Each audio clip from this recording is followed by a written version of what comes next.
స్వామి ఇప్పుడు మీరు కైంకర్యాల్లో లోపాలు జరిగినాయి అంటున్నారు కదా, ఎటువంటి కైంకర్యాల్లో ఏ ఏ లోపాలు జరిగినాయి స్వామి? చెప్పాను కదా, ఇదే ప్రసాదాల్లో కల్తీ జరగడం అనేది ఒకటి.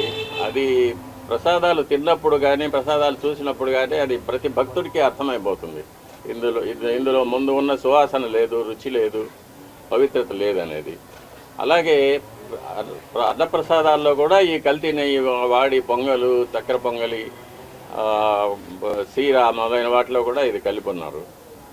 ఇది స్వామివారికి మా చేతులతోనే నైవేద్యం చేయవలసిన దురదృష్టం కూడా మాకు ఏర్పడింది. అది కాకుండా నైవేద్యాలు జరగడానికి స్వామివారికి ఏ ఏ వేళల్లో నైవేద్యాలు చేయాలనేది ఆగమ శాస్త్రం నిర్ణయిస్తుంది. దాని ప్రకారం కూడా ఒక్కొక్కసారి జరగడం లేదు. నైవేద్యం చేయవలసిన సమయాన్ని కూడా కుంచించి 10 నిమిషాల్లో అయిపోవాలి, 15 నిమిషాల్లో అయిపోవాలి అనేది అర్చకుల మీద ఒక ప్రెషర్ పెట్టడం, త్వరగా ముగించమని చెప్పి వాళ్ళని తరమడం, ఇవన్నీ కూడా జరుగుతూ ఉన్నాయి. ఇవన్నీ కూడా స్వామివారికి జరిగే అపచారాల కిందకే వస్తాయి. సేవల్లో ఏమన్నా లోపాలు గుర్తించారా స్వామి? స్వామివారు చేసేటువంటి సేవల్లో నేనున్నంత వరకు ఎటువంటి లోపాలు లేకుండానే చూసుకున్నాను. ఏదైనా అపచారాలు ఉంటే నేను అధికారుల దృష్టికి తీసుకువెళ్ళాను. ఇప్పుడు ఎలా జరుగుతుందో నాకు తెలియదు. నాణ్యతలోనైనా స్వామి పరిమాణాల్లో కూడా ఏమైనా తేడా గుర్తించారా మీరు? పరిమాణాల్లో కూడా మనం కోవిడ్ వచ్చినప్పుడు దాన్ని సగానికి సగం తగ్గించాము, వినియోగం తక్కువ, భక్తులు లేరని చెప్పి. అది కూడా ఒక తప్పే. అప్పుడు కూడా నేను అబ్జెక్ట్ చేశాను. స్వామివారికి ఎంత పరిమాణంలో ప్రసాదాలు తయారు చేసి నైవేద్యం పెట్టాలనేది ఆగమ శాస్త్రం నిర్ణయిస్తుంది. స్వామివారి యొక్క పరిమాణాన్ని బట్టి, దేవాలయం యొక్క పరిమాణాన్ని బట్టి ఇంత ప్రసాదం స్వామివారికి నైవేద్యం చేయాలనేది ఆగమ శాస్త్రం నిర్ణయిస్తుంది. దాన్ని దిట్టం అంటారు. ఆ దిట్టం ప్రకారమే చేయాలి. దానికన్నా ఎక్కువ చేయడానికి ఎటువంటి అభ్యంతరాలు ఉండవు. కానీ చేయవలసిన దానికన్నా తక్కువ చేస్తే మట్టుకు అది అపచారం అవుతుంది. అది మొన్నటి వరకు కూడా అలాగే జరుగుతూ వచ్చింది. దాన్ని చాలాసార్లు నేను అధికారుల దృష్టికి తీసుకెళ్ళాను. ఈఓ గారు దాని మీద స్పందించలేదు. అది అలాగే జరుగుతూనే ఉంది. ఇప్పుడు ప్రభుత్వం స్పందించి స్వామివారికి ప్రసాదాలు అనేకంగా తయారు చేసి, నాకు తెలిసినంత వరకు మేము కైంకర్యం చేసేటప్పుడు గరుడ సేవ నాడు బంగారు వాకిలి వరకు సుమారుగా ఒక 100 గంగాళాలు ప్రసాదం నైవేద్యం పెట్టేవాళ్ళం. కాబట్టి దానికి అప్పర్ లిమిట్ అనేది లేదు. ఇంతకన్నా ఎక్కువ చేయకూడదు అనేది ఎప్పుడు లేదు. కానీ తక్కువ చేయడం మట్టుకు అపచారం అవుతుంది. దాన్ని ప్రభుత్వం దృష్టికి తీసుకెళ్తున్నాము. అది దిట్టం ప్రకారం స్వామివారికి ఏ ఏ వేళలో ఎంత ప్రసాదం నైవేద్యం చేయాలనేది దాన్ని తయారు చేసి శుచిగా, శుభ్రంగా, తాజాగా తయారు చేసి స్వామివారికి నైవేద్యం పెడితే స్వామి ఎప్పుడు ప్రసన్నులు అవుతారో అప్పుడు భక్తులకు అందరికీ కూడా మంచి జరుగుతుంది. రాష్ట్రము, దేశం సుభిక్షంగా ఉంటుంది. ఎట్లాగైతే సూర్యుడు తన కిరణాలతో నీటిని ఆవిరిగా తీసుకొని ఇక వర్షంగా మనకి ఇస్తాడు, అలాగే మనం నైవేద్యం పెట్టే ప్రసాదాల నుంచి సారాన్ని భగవంతుడు గ్రహించి మనకు అనుగ్రహంగా వరాలుగా ఇస్తారని చెప్పేది ఆగమ శాస్త్రంలో చెప్పబడిన సమాచారం అది. కాబట్టి మనం పూర్తి నమ్మకంతో భగవంతుడు అక్కడ ఏం చేసి ఉన్నారు, ఆయనకు మనం భక్తితో నైవేద్యం పెడుతున్నాము, ఇది మన అదృష్టమని తలుచుకుంటూ స్వామివారికి మనం నైవేద్యం పెట్టినప్పుడు స్వామివారు తప్పకుండా స్వీకరిస్తారు. స్వామివారు ఎప్పుడు ప్రసన్నం అవుతారో మనకందరికీ కూడా మంచి జరుగుతుంది. రాష్ట్రం సుభిక్షంగా ఉంటుంది. ఇటువంటి అవాంతరాలు, అతివృష్టి, అనావృష్టి, కరువు, కాటకాలు, యుద్ధ భయం, చోర భయం, రోగ భయం ఇవన్నీ లేకుండా దేశం క్షేమంగా ఉంటుంది. పదార్థాల్లో కూడా ఏమైనా తగ్గినాయా? మార్పు చేశారు స్వామివారికి సమర్పించే నైవేద్యాలు? అదే దిట్టం తగ్గించారు.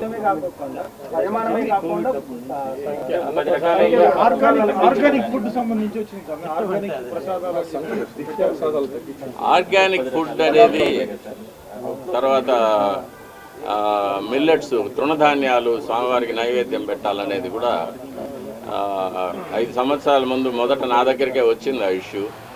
అతను తయారు చేసి అతను పండించే అతనే నా దగ్గరికి వచ్చాడు, ఇవి స్వామివారికి నైవేద్యం పెట్టాలంటే నేను చెప్పాను, అయ్యా 100 సంవత్సరాలుగా వస్తున్న ఆచారాన్ని మార్చడానికి వీలు లేదు. అందులో స్వామివారికి బెస్ట్ ఆఫ్ ద బెస్ట్, ఉత్తమోత్తమైనది, అది బియ్యం కానీ, నెయ్యి కానీ, బెల్లం కానీ, జీడిపప్పులు కానీ, బాదం పప్పులు కానీ, ఏవైనా సరే మనం ఉత్తమోత్తమైనవి తయారు చేసి స్వామివారికి నైవేద్యం చేయాలి. ఇటువంటి స్వామివారి మీద ఒక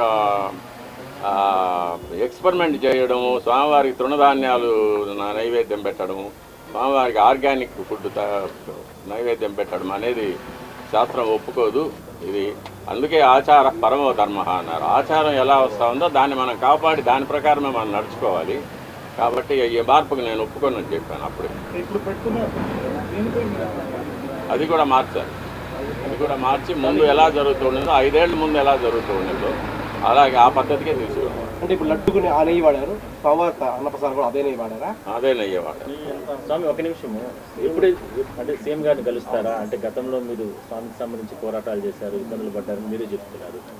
ముఖ్యమంత్రి గారిని కలిసి, ఎందుకంటే ఆయనకు మీకు గతంలో మంచి సంబంధాలు ఉన్నాయి, నేరుగా కలిసి ఎప్పుడైనా సరే జరిగిన పరిస్థితులు, జరుగుతున్న పరిణామాలు, లేదంటే మీరు అధికారులకు ఏదైనా సరే ఫీడ్బ్యాక్ ఇవ్వడం, ఇవన్నీ మీరు ఎట్లా చేయబోతున్నారు? ఏంటి ఈ పోరాటం? తప్పకుండా నేను ఇప్పటి అధికారులు కలిశాను. ఈఓ గారిని, అడిషనల్ ఈఓ గారిని కలిసి చెప్పాను, నాకు 50 ఏళ్ళ అనుభవం ఉంది, నేను వంశపారంపర్య అర్చకుడిని, నేను మా తండ్రి గారు తాతగారు కైంకర్యాలు చేసినప్పటి నుంచి చూస్తూ వచ్చాను. నాకు ఏది చేయొచ్చు, ఏది చేయకూడదు, ఎంతవరకు చేయొచ్చు అనేది నాకు బాగా అనుభవం ఉంది.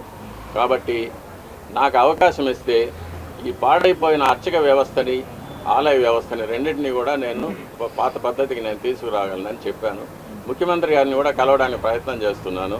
ముఖ్యమంత్రి గారిని కూడా కలిసి నేను ముందుగా వారు ప్రభుత్వానికి రావడానికి శుభాకాంక్షలు చెప్పిన తర్వాత ఇలా ఆలయంలో ఇలా జరిగింది 5 ఏళ్ళుగా ఇటువంటి అంటే కొన్ని విషయాలు ఎవరికి తెలియదు కూడా, అటువంటి విషయాలు కొన్ని అపచారాలు జరిగినవన్నీ కూడా చెప్పి వీటిని సరిదిద్దడానికి నాకు ఒక అవకాశం ఇవ్వాల్సిందని చెప్పి రిక్వెస్ట్ చేస్తాను. తప్పకుండా ముఖ్యమంత్రి గారు దీన్ని పరిశీలిస్తారనే నమ్మకం నాకు. మీరు 50 ఏళ్ళుగా పనిచేస్తున్నారని చెప్పారు స్వామి, ఇంతవరకు ఇటువంటి ఘటనలు ఇప్పుడు చోటు చేసుకోలేదా? ఎప్పుడూ లేదు. ఎప్పుడు స్వామివారి ప్రసాదాల్లో కల్తీ జరగడం అనేది ఇంతవరకు నాకు తెలిసి ఎప్పుడు ఈ 50 ఏళ్ళ అనుభవంలో ఎప్పుడు జరగలేదు. ఎప్పుడైనా కూడా నేను చిన్నప్పుడు కూడా తిరుమలకి వస్తే స్వామివారి దేవాలయం చుట్టూ నెయ్యి గమగమలు ఎప్పుడు ఉండేది. నెయ్యి చేతితో తీసుకుంటే నెయ్యి అలా కారిపోతూ ఉండేది చేతి నుంచి. అంత రుచిగా అమృతం లాగా ఉండేది ప్రసాదాలు కానీ పణ్యారాలు కానీ. సమృద్ధిగా భక్తులకు అందరికీ సమృద్ధిగా ప్రసాదాలు పంచేవాళ్ళం. ఇప్పుడు అది కూడా లేదు. ఉదయం ఒక గంట సేపు అన్నప్రసాదాలు వస్తాయి, తర్వాత లడ్లో ఏదో పంచేస్తూ ఉన్నారు. అన్నప్రసాదాలు భక్తులకి అందరికీ కూడా చేరడం లేదు. కాబట్టి అన్నప్రసాదాలు సమృద్ధిగా తయారు చేసి స్వామివారికి నైవేద్యం చేసి భక్తులందరికీ కూడా రోజంతా కూడా స్వామివారి అన్నప్రసాదాలు చేరేటట్టుగా మనం. ఇప్పుడు మీరు నూతన ఈవో అడిషనల్ ఈవో కలిశానన్నారు కదా, వాళ్ళ దృష్టికి తీసుకెళ్లారా? ఈ అన్నప్రసాదాలు తిట్టాన్ని పెంచాలా, భక్తులందరూ కూడా కంప్లీట్ చేయాలి. అన్నప్రసాదాల విషయంలో కొలతలు తగ్గిపోయాయని చెప్పాను. చేసే సమయాలు మార్చేశారు ఇష్టంగా, ఆగమ శాస్త్ర ప్రకారంగా జరగడం లేదనేది చెప్పాను నేను. అవి కూడా గత కొంతకాలంగా స్వామివారి సేవకు దూరంగా ఉన్నారు, తిరిగి స్వామివారి సేవకు ఎప్పుడు వస్తారు అనుకుంటున్నారు? అలాంటి అవకాశం ఉందని అది నా మీద బలాయించిన అబద్ధపు కేసులు ఈ ప్రభుత్వం కనుక తీసివేస్తే నేను స్వామివారి కైంకర్యానికి తప్పకుండా వస్తాను.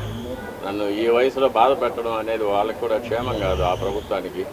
ఈ ప్రభుత్వం ముఖ్యమంత్రి గారు చెప్పారు, ఆ ప్రభుత్వంలో బనాయించిన తప్పుడు కేసులన్నింటినీ కూడా నేను తీసివేసి అందరికీ రిలీఫ్ కలిగిస్తాననేది. అందులో భాగంగా నాకు కూడా ఒక విముక్తి కలుగుతుందని నేను నమ్ముతున్నాను.